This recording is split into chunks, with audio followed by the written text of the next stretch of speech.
Өткөлдө бараткан бул кемени Кыргызстан деп ала турган болсок, анда аны соңку 5 жылдан бери Садыр Жапаров башкарууда.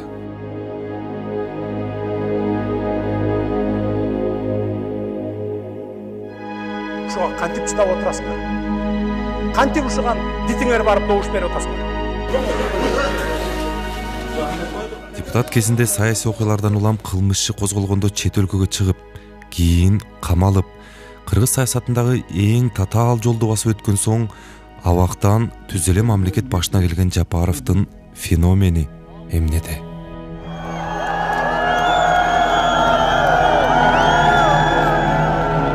Жапаров Садыр Нуркожоевич Кыргыз Республикасынын президенти кызматына киришти.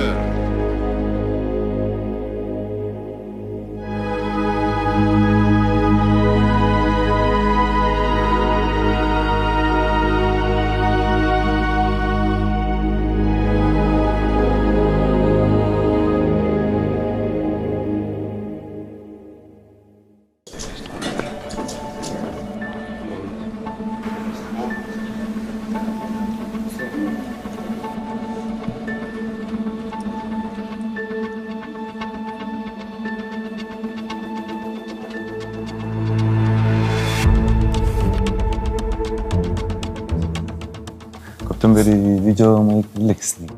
Мен баягы биринчи болгондо бир 21-жылы бергем. Андан бери уже 4 жыл болду. Вообще бере элекмин. Только неме менен берем. Кабарларга эле. Суроо жөнөтөт, сразу жоопторун жазам, моментально кайратып жөнөтүп жиберем. Запрет кылдым эле да, койчу убактымды коротуп. Ансы деле неме болбосун дегем, анан анан сен фильм жасайм дегениңе эле макул болдум да.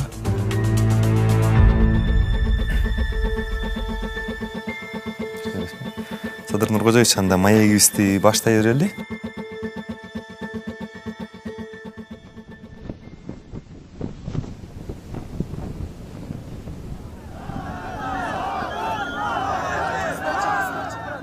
Садыр Жапаровдун президент болору 2020-жылы 6-октябрдын таңында эле белгилүү боло баштаган. Анткени Ак үйдө алгандардын көпчүлүгү Жапаровду колдой турганын билдирип, аянтты ээлеп турушкан эле.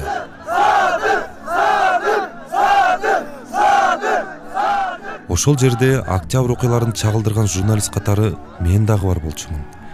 Мага 3,5 жыл абакта жаткан соң тарапташтардын алдына чыккан Жапаровдун ошол күнү эмнени ойлоп, өзүнө кандай максат койгону дайыма кызык болгон. Мен камалып жаткан жерге барганда эле ошо бир мен ошолорду көрүп эле мага үмүт артып атканын сездим. Аянтка келгенде аякта бир 20 миңдей адам болуп кетти. Ого өтер мен ушу бул бир гана ушу мага үмүт артып калган экен дедим. Анткени мурда байланышып атканда тарапташтар менен, мекенчилдер менен, эл менен байланышып отурганда анан отуруп комментарийлерди окуганда деле көп жазып атчу. Бир эле үмүтүбүз ушу Садыр Жапаровдо калды. Ошону чыгарып келип президент кылыш керек.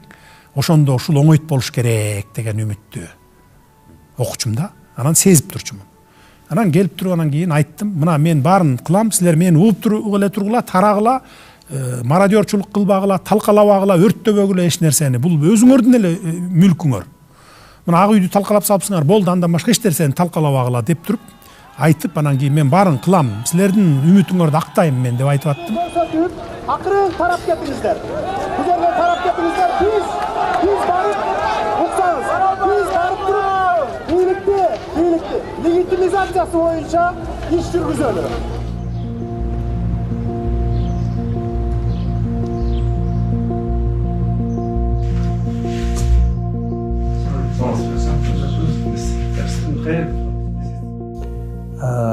Эми 2020-жылдын 6-октябрындагы таңы биздин өмүр бою эсибизде кала турган окуялардын бири. Себеби дегенде ошол маалда Садыр Нуркожоевич экөөбүз эл алдына биринчи ирет ошол акыркы бир 7-8 жылда биринчи ирет чогуу чыктык да. Анан биз ошол адамдарга келиш үчүн дагы өтө кыйналып келдик. Себеби дегенде ошол жерде бир буквально бир 100 метрге жетпеген жерде адамдар бастырбай ушундай адамдарда үмүт пайда болуп, Садыр Нуркожоевичтин колун кармап калсам экен, кичине бир жерден тийип калсам экен деп ушу аракет кыла беришти да. Анан эми биз болсо экөөбүз эле жаныбызда 2-3 эле бала бар. Бизди деле тебелеп кетейин деп атат да. Эптеп зорго ошол жерге жеттик да. Анан ошол жерде элдин ошол күтүүсүн гана мен сездим да. Эл күтүп атты да бир нерсеничи. Эл күтүп атты. Анан акыры Садыр Нуркожоевич сүйлөдү. Анан мен сүйлөп туруп ушул давайте элибизге, журтубузга ошол Садыр Нуркожоевич жакшы президент болуп шайлап алайлы дегенде эл ошону күткөн экен да. Эл ошондо жарылып кетти. Ошондо биринчи биздин максатыбыз алдыбызга коюлду да. Бүгүн кечинде уже Садыр Кудай кааласа мамлекетибиздин президентинин милдетин аткаруучу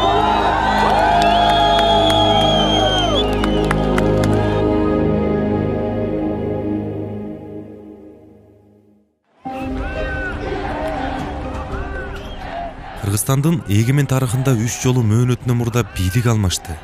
Өлкө башкаруусуз калып, саясий күчтөрдүн тиреши менен коштолгон мындай өткөөл мезгилден чыгып кетүү ар дайым жеңил болгон эмес. 2020-жылдагы октябрь окуясында саясий топтор Садыр Жапаровдун бийликке келишине ишене албай, каршы болуп турду. Бирок Жапаровдун эл арасында колдоосу күчөлө.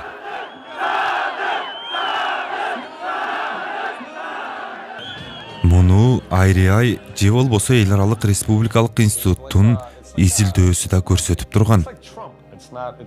Садыр Жапаровго байланыштуу айта турган болсок, 2020-жылга чейин жүргүзүлгөн сурамжылоодо анын рейтинги дайыма жакшы болуп келген. Башкача айтканда, дайыма туруктуу колдоочулары болгон.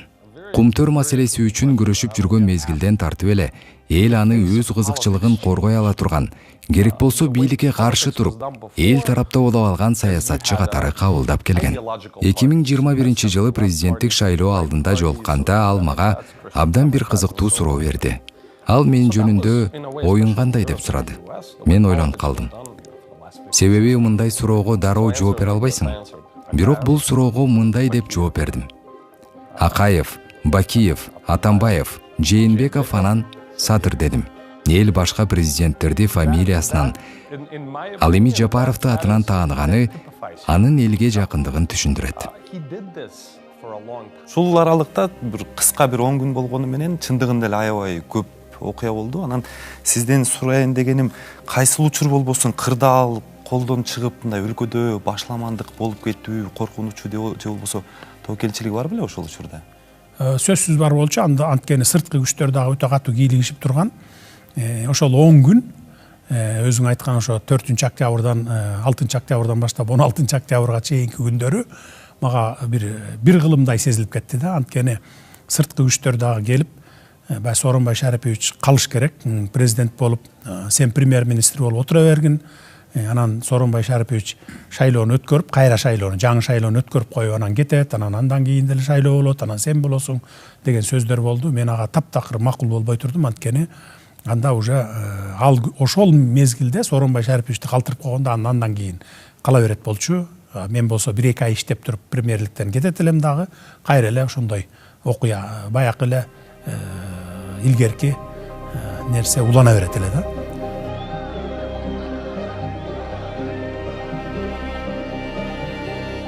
Кээ бир топтор саясий кызыкчылыкты карманып атышты. Кээ бир топтор криминалдык кызыкчылыкты карманып атышты. Кээ бир топтор ошол бир эски бийликти сактап калабыз деген топтор да чыгып атты. Эски бийлик дегенде ошол эле Сооронбай Шариповичтин бийлигин сактап калабыз деген топтор чыгып атты.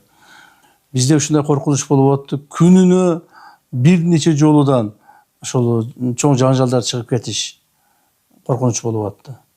Анан негизинен ушул биздин көп эле күчүбүз жана убактыбыз ошол топторду жайгаштыруу, токтотуу. Бирөөнү токтотуп аттык, бирөөнү өзүбүз барып аттык, бирөөнү адамдарды жөнөтүп аттык. Токтотуш керек. Негизинен баягы ушу мамлекеттик органдын, эл журттун мүлкүн талап тоноо жана башка болбосун деген чоң маселечи. Ушинтип отуруп 10 күн убакыт өттү да.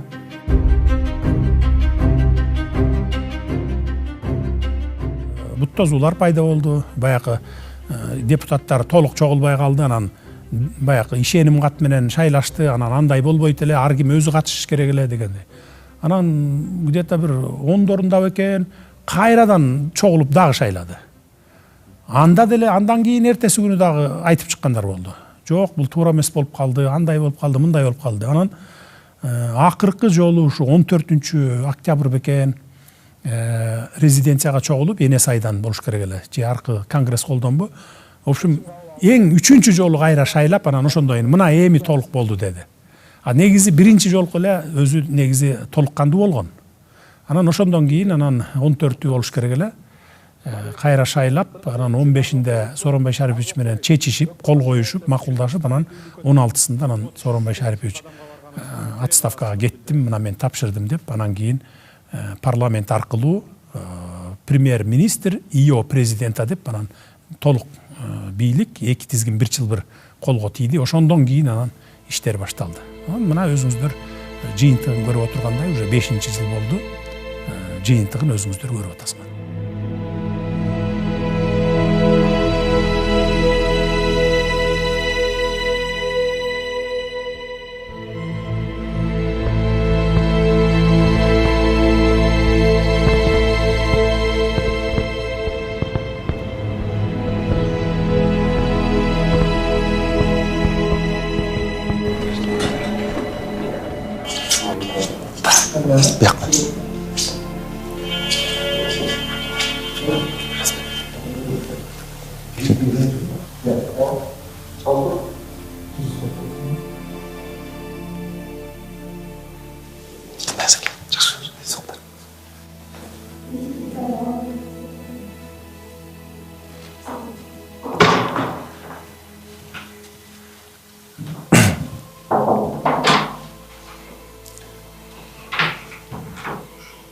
Журналисттерден камера менен киргендерден биз биринчи болду окшойт кандай. Камера менен эч ким кире элек. Чечим ушул жерден кабыл алынат. Чечим ушул жерден кабыл алынат, ушул жерден кол коюлат. Ушул жерлерден анан тапшырма таратылат. Акыркы кайсы чечим кабыл алдыңыз? Акыркы эсимде жок. Бүгүн эле мыйзам боюнча. Жанакы неме мыйзам боюнча. Өлүм жазасы кирсинби же кирбесинби деп атпайбызбы? Ошону референдумга алып чыгабыз да. Биринчи талкууга коебуз, коомдук талкуу. Анан кийин андан өткөндөн кийин жогорку кеңешке алып чыгып, анан кийин референдумга жөнөтөбүз да, мыйзам. Ошол боюнча талкуу болуп, ошол боюнча тапшырманы жөнөттүк. Ичине өзгөртүү киргизет.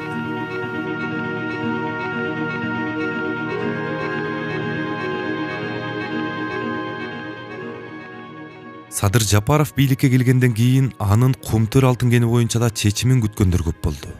Бул чечим Жапаровдун саясий эркин сынап, анын канчалык чечкиндүү экенин көрсөтмөк.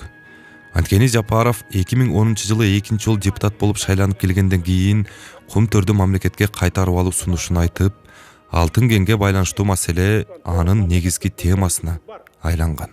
Эмне үчүн муну кылбайбыз?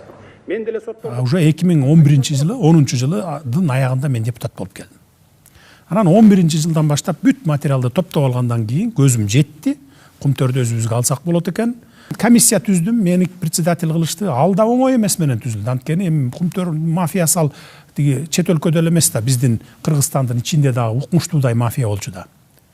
Бул эң күчтүү мафия десек болот да, анткени аякта миллиарддаган долларлар тегеренип турат. Азыр деле көрүп атпайсыңар мынакей. Анан төрага болгондон кийин бардым дагы уже 4 айдын ичинде текшердим, күнү түнү дебей уктабай. Ошондо дагы аябай катуу тозулар болду. Парламентке алып келгендеги жыйынтыгын көрдүңөр тигине.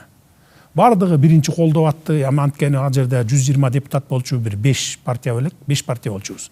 Баары эле колдоп атып эле 2 күндөн кийин тескери бурулбады бүт баары. Анткени тияктан акча келип таратты. Депутаттар эми алардын аттарын атабай эле коеюн, башка фракциялар ата журттан башка келип таратып берди. Анан эми премьер-министр менен президент колдобосо баланын өтөбү. Акча таратылып атса депутаттарга. Анан добушка койгону келгенде эле 35-36 депутат макул болду да калган бүт тескери добуш берди. Ошо менен өтпөй калды. Бул 2012-жыл болчу. Мен 4 ай бою ушул Кумтөр алтын кениндеги болуп аткан проблемаларды иликтеп чыктым. 27-синде добуш берүү күнүндө каникулдун алдында колдоого ээ болгон жокпуз. 45 депутат каршы берип, ошондуктан бул маселе өтпөй калды. Эми урматтуу депутаттар, мен таң калам, ушу каршы берген депутаттарга таң калам. Ушуга кантип чыдап отурасыңар? Кантип ушуган дитиңер барып добуш берип атасыңар? 1 килограммы биздин Кыргызстанга калбаптыр пайдасы. Кайсы бетиңер менен ушуга добуш берип атасыңар? 1 килограммы калбаптыр. Эми мындайда урматтуу депутаттар, чындыктай ачуу болот. Угуп турда, укула. Ушундан улам оппозицияда кумтөр деп жүргөн Жапаровдун бийликке келгендеги пикири кызык болуп турду. Эл демин ичине катып, жаңы бийликтин кадамын күттү. Бирок Садыр Жапаровдун кумтөр боюнча алгачкы билдирүүсү көпчүлүк үчүн күтүүсүз болду окшойт. Өзгөчө бул кабарды Жапаровдун тарапташтары оор кабыл алды. Кумтөрдү дагы деле мамлекетке алуу позицияңыз кандай деп суроо берген экен. Мен ошол жерде жооп бергенмин. Азыр мурда 8 жыл мурда алсак болот эле.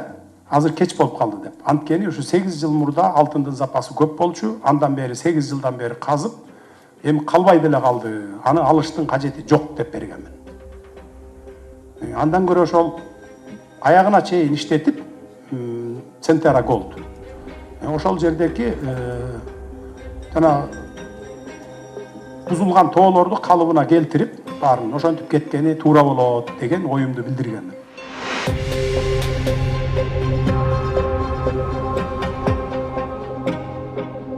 Көрсө бул билдирүү кумтөр менен боло турган чоң салгылаштын алдындагы тактикалык жүрүш болгон экен. Мен келип эле баягы кумтөрдү алабыз десем, деп айтсам, анда кумтөр баарын талкалап, уже кийин алтын кумтөрдү иштетишке кыйын болуп калгандай кылып кеткен тат. Бул биринчиси. Экинчиси, шайлоо турат алдыда. Уже 1-2 айдан кийин эле шайлоого кирген тасың, анан шайлоодо дагы өтө катуу буттосуулар болмок маган. Балким шайлоого да жетпей калышым керек беле, анткени миллиардтар ойноп аткан жерде bir 5-10 миллион доллар берип туруп, заказ берип койшоң ойле да. Анан ошон үчүн анан эми кийин убагында алабыз да деп, анан кумтөрдө алтын калбай деле калыптыр, андан көрө ушулар иштетип аягына чейин чыга берсин, анан рекультивация кылып кетишсин, албайбыз кумтөрдү деп койдум да. Бул эми тактика болчу. Бирок айла жок, ушуга бардым. Мен ушул тактикам үчүн эле бир жок дегенде бир 10% добуш жоготтум да шайлоочулардын. Анткени мен өзүм кумтөрдү алабыз деп тиги 20 жылдан бери келатсам, 15 жылдан бери ал үчүн отуруп чыксам, канча деген жоготууларга учурасам дагы, анан кийин мен келип туруп эле анан бийликке жетип алып, премьер-министр ио президент болуп анан шайлоого баратып, "Жо, мен албайм кумтөрдү" деш, өзүң деле элестетип көрчү. Мени өзүңдүн ордуна коюп көрсөң, ким ойлойт эле? Сен деле менин тарапташым болуп жүрсөң, анан менин аркаман чуркап жүрсөң, кумтөр эле деп. Анан мен бийликке келип турган, "Жо, албай калдык кумтөр" десем, сенин оюң кандай болот эле? Туурабы? Уже маган 90% ишенимден жоготот элең да. Анан бирок айла жок. Эмне кылыш керек анан? Жапаров Садыр Нуркожоевич Кыргыз Республикасынын президенти болуп шайланды деп эсептелди. Ошентип, Садыр Жапаров 2021-жылы 10 январда шайлоого катышкандардын 79%-нын добушун алып президент болуп шайланды. Бирок кумтөрдү мамлекетке кайтаруу процесси шайлоого чейин эле башталган. Жапаровдун расмий түрдө мамлекет башына келиши менен алтын кендин Кыргызстанга алынышы убакыттын эле маселеси болуп калган. Президенттен өттүк, ага чейин ошол кезде эле, ал шайлоого чейин эле Акылбек Жапаровду чакырып, мен ошол анан кийин баягы жашыруун тапшырманы бергенмин. Сен комиссия болуп иштей бергин, барып иштеп түзө бер, шайлоону өткөрүп келебиз, даяр болсоң эртеси күнү алабыз. Болбосо даяр болгон күнү алабыз деп. Анан ал уже комиссия түзүп алып иштеп аткан. Биз шайлоого жете электе эле, баягы октябрь, ноябрларда эле иштеп баштаган. Мына 2020 жылы 16 октябрда Садыр Нуркожоевич официалдуу түрдө премьер-министр болуп, президенттин милдетин аткаруучу болуп дайындалды. Ошол эле күнү 2020 16 октябрда мен Улуттук коопсуздук мамлекеттик комитети төрагасы болуп дайындалдым. Президенттин милдетин аткаруучунун буйругу менен. То есть Садыр Нуркожоевич буйругу менен. Мына ошондон кийин дагы биздин эми кумтөр үчүн мурда биз оппозициялык маанайда туруп күрөшкөн адамдар болсок, ошол күндөн баштап Кумтөр үчүн биз уже бийликке келип тургандагы адамдар катары күрөшүүнү баштадык. Биз ойлогонбуз, Кумтөргө келсе, бийликте болсоң эле Кумтөрдү жөн эле алып койсо болот, Кумтөрдү жөн эле кайтарып койсо болот деген көптөгөн мындай ойлор болушу мүмкүн эле да мурунку кездерде. Бирок кийин келип бийликке келгенден кийин дагы Кумтөрдү алуу өтө оор экендигине биз ишендик. Анан майдын 17-синде даяр болуп алып келди. Анан майдын 21-inde алып койдук. Парламентке алып барып. Парламентке алып барардан 3 күн калганда тилерге маалымат жетип калыптыр. Алган атат мына парламентке кирет, добуш коет. Эми бизде информаторлор бар, анан баягы Кумтөрдө кызыкчылыгы барлар бар. Кандайдыр жол менен маалымат кетип калган да, жетип калган тилерге. Ошол 3 күндүн ичинде баягы башкаруу системасын, электрондук башкаруу системасын барын талкалап, колунан келген жерлерин компьютерден барын программаларын өчүрүп, анан кетишпеди, качып кетишпеди баягы 3 күн калганда. Парламентке кирип, добуш коюп алып, түштөн кийин барып анан кийин Учкунду, Кумтөрдү барып басып туруп анан алдык да. Тышкы башкаруу киргизипчи. Ошондо 1,5-2 ай дегенде араң кайра баягынын барын орду калыбына келтирдик. Мына только программасын гана. Электрондук башкаруу баягы бухгалтерия аркылуу беркенин программасы. А эгерде булар мен шайлоонун убагында айтканымда, анда булар шайлоону бүтүп бизге келип алгыча чейин анда Кумтөр уже өзү эле токтоп калмак да. Аны кайра иштетиш үчүн жок эле дегенде бир 200-300 миллион доллар акча кетип калмак.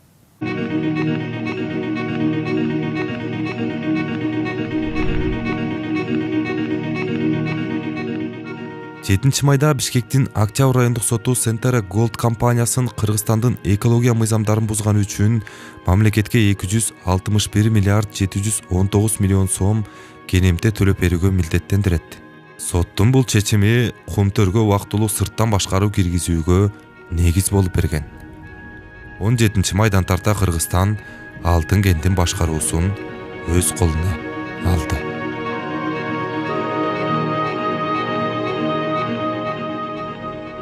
Бирок ондогон жылдар бою Кумтөрдү иштетип келген канадалык Centera Gold компаниясы менен сүйлөшүүлөр али алдыда болчу.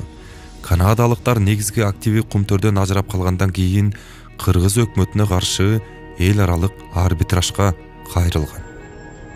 Centera ар дайым эл аралык арбитражды Кыргыз тарапты коркуткан үчүн колдончу да. Бул ар дайым болуп келген. Кыргыз тараптан жана айтып кетпедимби, ар кандай жылдары кандай бир маселе башталса эле сот башталчу, арбитраж, бир нече арбитраждар. Анан Кыргыз тарап сүйлөшүүгө барганда алар токтотуп турчу. Анан кайра аягында жокко чыгарылчу. Биз мынакей Кыргыз тарап мындай бир келишимге келип, өзүнүн талаптарын кайра артка тарткандычы. Ал мисалы 16 жылдар ушундай болгон, ошого чейин ушундай болгон. Бул ар дайым эл аралык арбитраж ошол үчүн колдонулчу. Бул жолу биртке башкача болду, анткени жетекчилик, өзгөчө президентибиз дагы жок, бул жерде мындай орто жолдон токтогон болбойт. Бул соттордун баарын алдын ала анализделген. Жок, алдыга жылыш керек деген позиция болду. Анан биз юристтер, мамлекеттик кызматкерлер, бүт команда ошол эле позицияда баштан турганбыз, что орто жолдон эле токтоп калып, мурункудай болуп эле кайра соттон коркуп артка кеткен болбойт. Анткени чындык Кыргыз тарапта деп. Кумтөргө биз тышкы башкаруу киргизгенде эле булар 3 өлкөгө сотко беришти. Өзлөрүндө Канадада, Торонтодо, анан кийин Нью-Йоркто, анан Англияда, Лондондо. Анан соттошуп биз баары бир эле ошо бир сот туттук. Анан кийинки сотторубузда эле кыйынчылык жаратып турган убак болчу. Баягы келечеги кандай болот, күмөн санап турганбыз биз. Анан кийин баягы юридикалык жагынан биз утушубуз үчүн булардын коррупция менен иштегендерин, экологияны талкалап салгандарын далилдеш үчүн бир мындай бир салмактуу, оручундуу бир эме керек болчу да бизге, фактылар. Сүйлөшүүлөр менен бүтүрөлү десек макул болушпады. Жок, биз сот менен бүтүрөбүз деп эле дальше баягы соттошуп кете бердик. Анан эмне кылыш керек болчу? Анан эми азыр айта берсек болот. Анан кийин мен ойлодум дагы, баягы 70 өлчөп бир кес деп коет го, 7 өлчөп бир кес деп. Ойлодум дагы, анан Аскар Акаевичти чакырдым анан. Телефон чалдым. Аскар Акаевич дедим, келиңиз бизге. Десем, жок, мен барсам камап койбойбу, ген прокурор камап коет, анан диги Камчыбек Кыдыршаевич камап коет. Деди, жок, мен дедим, эч кимге каматпайм дедим. Келиңиз деп, анан кийин экинчи жолу сүйлөшкөндө Камчыбек Кыдыршаевичти чакырдым да, анан келиңиз деп, мына деп видео звонокто, мына экөөбүз отурабыз. Эч ким камабайт, сизди келе бериңиз. Кумтөр боюнча эле бизге жардам бериңиз, көрсөтмө берип коюңуз, болду. Анан келип жүрө бересиз деп. Ал өзү Аскар Акаевич өзү деле издөөдө деле жок экен. Иш да козголуптур. Жөн элем келе албай эле ошо 15 жылдан бери жүргөндө, 16 жылдан бери. Анан кийин камабайбы дейт, жок, камабайсыңарбы дейт, жок, камабайбыз, келиңиз. Деп анан келди, 2 август бекен, ошо учуп келди. Резиденциядан кабыл алып, анан сүйлөшүп, ошо Кумтөр боюнча эле ушундай 3-4 маселеге жооп берип коюңуз. Баягы какияс ошону эле жооп берип койсоңуз болду. Деп анан макул болду. Кичине баягы немени сагынган экен, Кыргызстанды келип ыйлады, бир сыйра ыйлап алды. Мына 16 жыл болуптур, 16 жылдан кийин келип атам деп, анан кийин болду, эми мындан кийин келип туруңуз, сизге жол ачык деп, анан ошо менен анан кийин улуттук коопсуздук кызматына алып кетти. Алып барып анан кийин 1-2 күн баягы допросторго жооп берди. Жакшы жооп берди баягы.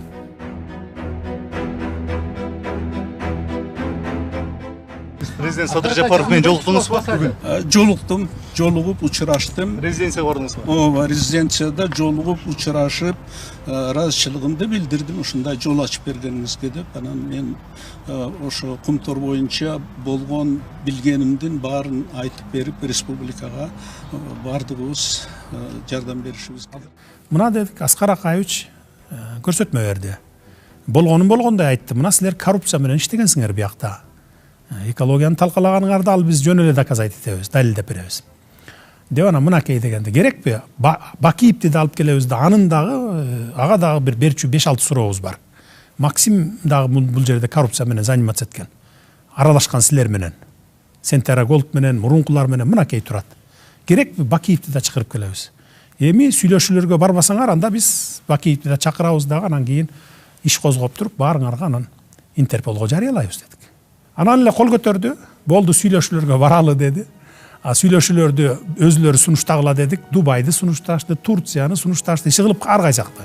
Анан акыр аягында айтты, жок, аяктын баары болбойт экен, бизге Женевага келгиле деди.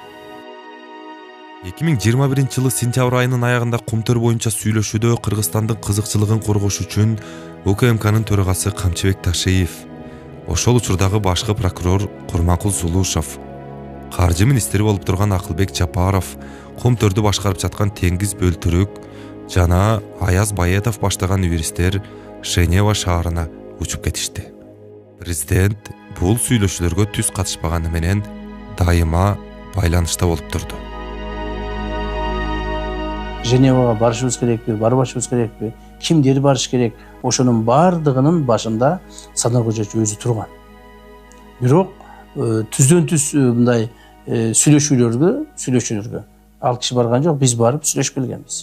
Ошол жердеги ар бирибиз ушунчалык баягы Кумтөрдү мамлекетке алыш үчүн идеологияга суарылганбыз.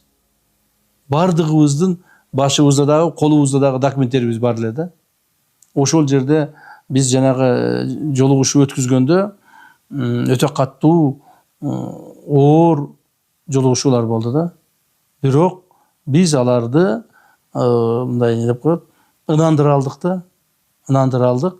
Бир жагынан берки биз менен барган адамдар аларды мындай документтерди берип, ынандырып, сүйлөшүп атса, мындай дипломатиялык тон менен. Ал эми мен ачыктан ачык эле айткам ошол жердечи. Силерди мен камаймын депчи. Силерди камаймын. Бир күн убакыт келет. Мына азыр биз силерди Интерполго беребиз. Андан кийин силердин артыңардан түшүп жүрүп бир күн камаймын силерди. Дегенде алар дагы чочуп кетишкен. Ой, силер эмне деп сүйлөп атасыңар? Антип биз переговор кылбайбыз силер менен депчи. Бирок мен ойлоймун, кийин ойлосом, ошол биздин тактикабыздагы өзүнүн жемишин берди деп ойлоймун да. Условияларын айтыптыр, мен айттым, жок, бул болбойт. Бизге моул эмелерди кылып берсин.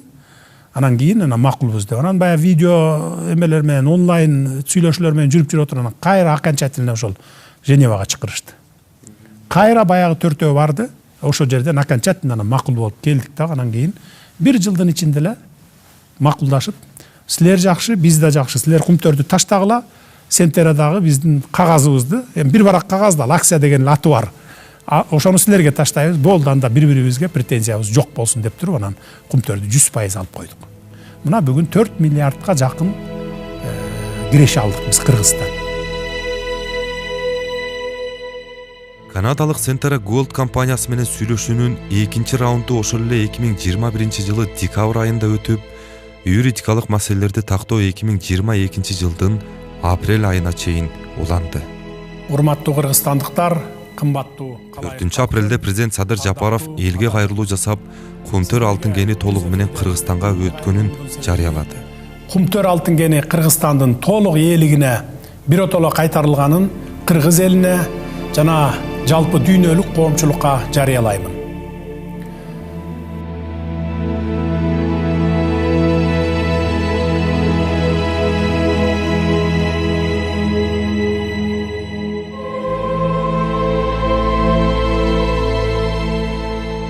Ошентип Кыргызстан эгемендүүлүк алгандан бери ар бир бийликтин баш оорусуна айланып, жарандар үчүн коррупциянын, нааразылыктын булагы болуп калган Кумтөр маселесине чекит коюлду.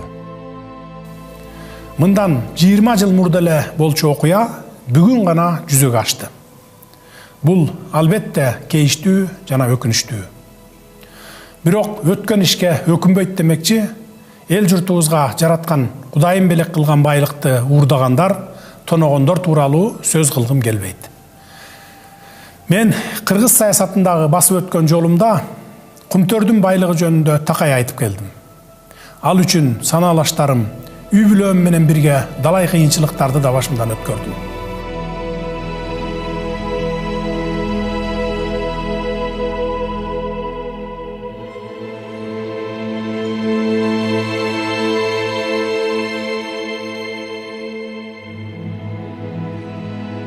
Бул жерде мен белгилей кетчү негизги маселе эмне үчүн биздин мурдагы жетекчилерибиз ушу бизге чейин 4 жолу бийлик алмаштыбы, 4 жолу бийлик алмашты да.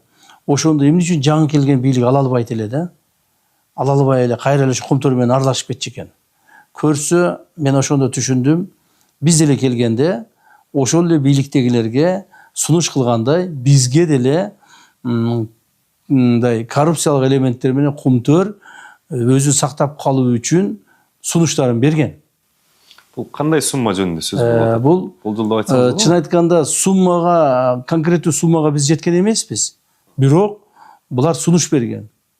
Биз сиздерге ошол кайсыл бир деңгээлде финансылык жактан колдойлу.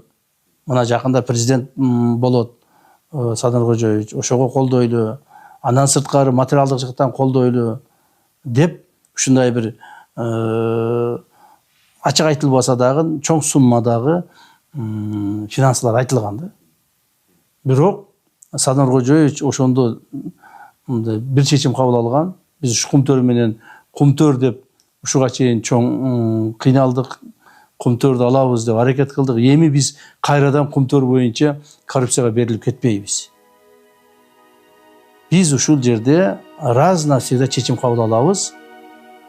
Кумтөрдү элге өткүзүшүбүз керек, мамлекетке өткүзүшүбүз керек.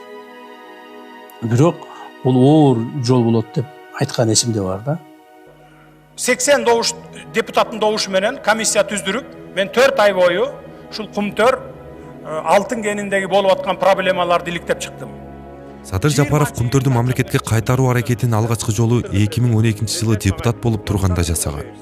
Анда алардын планы ишке ашпай, Садыр Жапаров кыргыз саясатындагы эң татаал тагдырга туш болуп, өлкөдөн чыгып кетүүгө, кийин абактада отурганга мажбур болду. Ошол эле учурда Кумтөрдүн арты менен элдин ишенимин чогултуп, саясий салмакта топтой алган.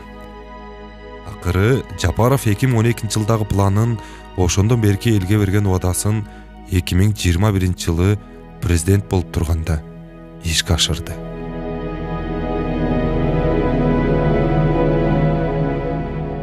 9 жылдын ичинде почти 9 миллиард доллар ошо четке чыгып кетти десек болот да. Эгер 2012 жылы биз алып койгондо, ошондо биз 21 жылга чейин 9 миллиард четке чыгып кетпейт эле.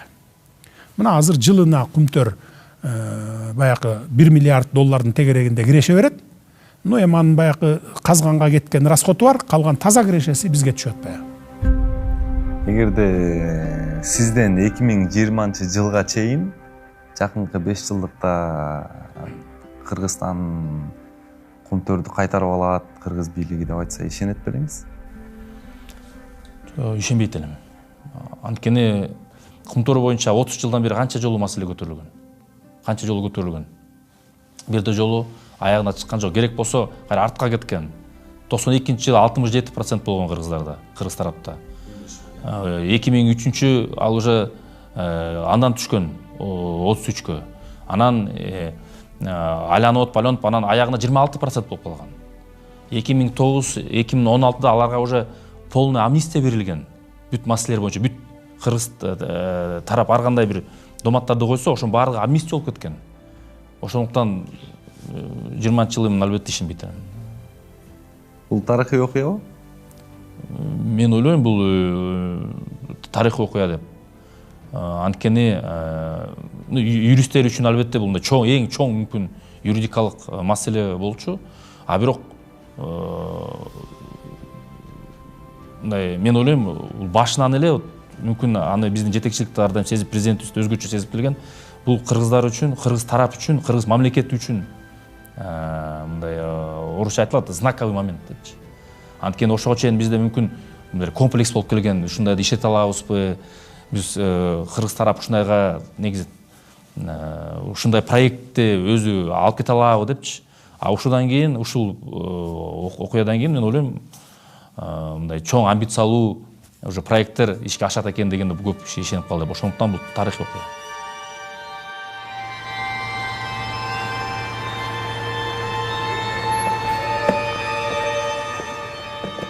Кумтөр 95-тен бери ар бир бийлик келген Кумтөрдү чечебиз деп 2005-та, 2010-да, 2015-та кайра Кумтөрдүн коррупциялык иштерине аралашып кеткен.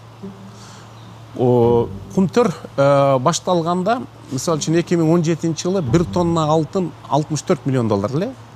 Азыр 1 тонна алтын 119 миллион доллар, экесе кымбаттады да. Азыркы күндө сөздүн түз маанинде айта турган болсок, бул жеке Садыр Жапаровдун президент катары чечкиндүүлүгү. Президент болгонго чейин бул баягы саясий демилге болсо, мындай демилгени депутат кезинде Текебаев да көтөргөн. Биз Кумтөрдү улутташтырышыбыз керек деп мыйзам долбоорунда сунуш кылган. Бирок өкмөт ал доордогу президент колдогон эмес. Садыр Жапаров да колдогон эмес. Ал доордогу өкмөт президент. Бирок өзү эл ишеним көрсөткөндөн кийин сөзүнүн аягына чыкты. Кумтөр азыр толук бойдон Кыргызстандыкы, биздин бюджетке көбүрөөк каражат түшүп жаткандыгы ошол негизинен Кумтөрдөн түшкөн дивидендтерден.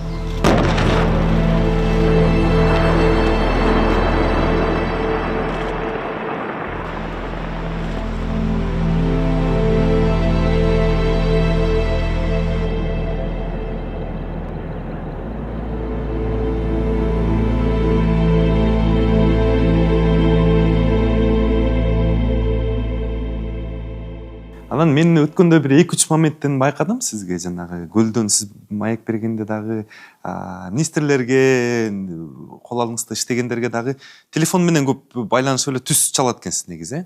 Ооба, анткени бул жакшы окат да. Мисалы, бул жерден түз эфир кылсаң дагы болот, онлайн.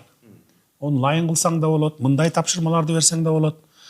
Анан кийин мен WhatsApp группага атайлап министрлер менен губернаторларды, министрлерди өзүнчө, губернаторларды өзүнчө, анан акимдерди, айыл өкмөттөргө чейин өзүнчө группаларды түзүп койгом. Анан кээде мындай бир зарыл, анан тез арада бүтүш керек болгон болсо, түздөн түз эле ошо группалардан тапшырмаларды бере берем. Мына могул сага тиешелүү экен, сен аткар, тез арада аткар деп. Тигил сага тиешелүү экен, сен аткар деп эле бардыгына тапшырмаларды ушул жерден түздөн түз бере берем. Анан мунун эң жакшы нерсеси, мисалы, түз эфирде, мисалы, коопсуз шаарды карап отурсаң болот. Баягы мекемелерди, завод, фабрикаларды түздөн түз карап отурсаң болот. Курулуштарда камера турат да. Канча киши иштеп атат, темпи кандай. Анан Кумтөрдү, мисалы, Кумтөрдө бир 500гө жакын камера бар. Ар бир жерине. Кумтөрдөгүнү ал ачып алып карап отура берсең боло берет. каерде ким кандай иштеп атат деп түз эфирден онлайн. Алда жазылып турат и немесинде сакталат жесткий дискте. Каалаган убакта ачып көрүп алсаң болот. Мына культур столуңуздун үстүндө да турат экен, Биякта да турат да. Бул уже жерди алдына кирип аткандагыбыз да, жер алдына кирип казып атабыз да, эмелерди неметпейли деп баягы. Мөңгүлөрдү талкалабайлы деп. Анан немесине дагы мына ЗИФ. Бул баягы неме? Хвостохранище бар го? Баягы хвостохранище. Ошону алып туруп биз завод салып атабыз да, анын алдында хвостохранищеде 110 тоннадан ашык алтын жатат. Баягы фабрика, азыркы иштеп аткан фабрика алтынды толук 100% бөлүп ала албайт да. Какой-то части неме менен пульпа менен немеге кетип калат, хвостохранищеге. Азыр хвостохранищенин алдында жатат 100 тоннадан ашык. Ошону биз 10-15 жылда алып бүтүшүбүз керек. Ошого фабрика салып атабыз азыр. Ылдый жагына фабрика салып туруп, баягы баткакты алабыз дагы, переработка кылабыз. Алтынын готовый алтын да, мелкий алтын баягы көзгө көрүнбөгөн. Ошону бөлүп алабыз дагы, хвостохранищеден калганын кургак кылып туруп алып чыгып таштайбыз. Ал уже коркунуч жаратпайт. Азыркы хвостохранище коркунуч жаратып турат. Эгерде жырылып кете турган болсо, нарын суусуна барып коет. Ар бир адамдын кыялы болот. Мисалы, кээ бирөө мамлекет башчы болгонду кыялданат экен, кичинекей балдар кээ бирөө. Анан мамлекет башчы эмне жөнүндө кыялданат? Сиз эмне жөнүндө кыялданасыз? Кыялданган, өзүң айткандай кичинекей балдар президент болгонду кыялданат деп биз мурдайым президент болсок минтет элек, тигинтет элек деп кыялданчубуз. Азыр эми кыялыбыз, кыялданганым эми баягы биздин мамлекетибиз биринчи 10-дук мамлекетке кирсе деп кыялданат экенсиң да. Дүйнө жүзүндөгү. Бир 10-дукка, десяткага кирсек деп кыялданат экенсиң. Кудай буйрса 30-35-жылдарга барып бир 50 мамлекеттин ичине кирип калаттырбыз деген үмүтүбүз бар. Бирок кыялданганым ошо 10 мамлекеттин ичине кирип калсак кандай сонун болот эле деп кыялданат экенсиң. Кыялыңыз ишке ашты. Рахмат тагы бир жолу кемайыңызга.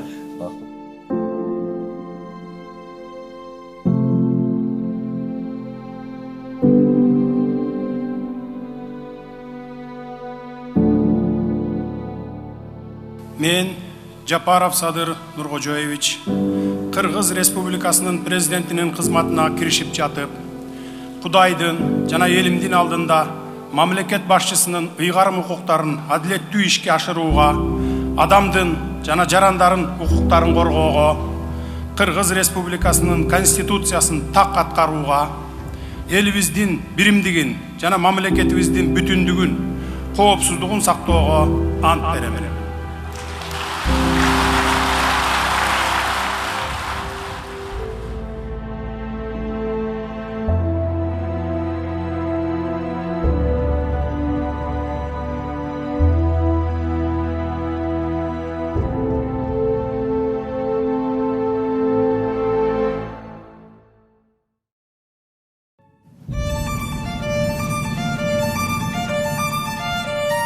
Саясаттагы жолуңузду татаал болду деп айтса болобу? Барыңар деле билесиңер, өтө татаал болду. Жөн эле татаал эмес, өтө татаал. Түнү менен иштеп, эртең менен анан Рахмонго байланышка чыкты. Барайын сага.